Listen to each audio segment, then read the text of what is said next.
వైఎస్ఆర్సీపీ అభ్యర్థులు కూడా ఎదురెత్తుతున్నారు. రైట్. ఇంకా పార్లమెంట్ సెగ్మెంట్లో చూసుకుంటే విజయనగరం. అవును, విజయనగరంలో మొత్తం టోటల్ సీట్స్ 9 ఉన్నాయి. విజయనగరం ఉమ్మడి జిల్లా. అవును. మీరు కూటమికి 3 ఇచ్చారు. ఆశ్చర్యంగా వైఎస్ఆర్సీపీ 6 స్కోర్ ఓవర్ చేయబోతోంది.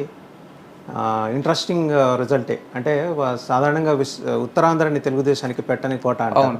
అలాంటి చోట వైసీపీ గట్టిగానే పాగా వేసిందా విజయనగరం జిల్లాలో?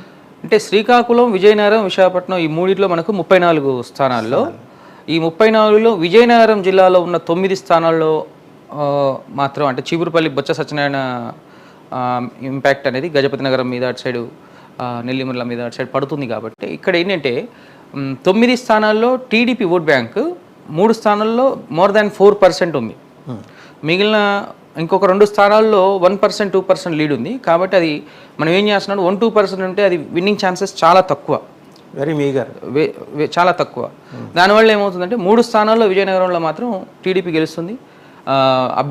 కూటమి అభ్యర్థులు 6 స్థానాలు వైఎస్ఆర్సీపీ అభ్యర్థులు 100% గెలిచే అవకాశాలు అక్కడ. సో ఇక్కడ మినిస్టర్ బొత్స సత్యనారాయణ గారికి ఇబ్బంది ఏం లేదు, ఏమీ లేదు, మళ్ళీ ఒకసారి గెలుస్తుంది కంఫర్టబుల్గా. అక్కడ కళా వెంకటరావు ఎలక్షనీరింగ్ బాగా చేసుకున్నారు. వాస్తవానికి ఇద్దరి మధ్య టైట్ ఫైట్ నడిచింది.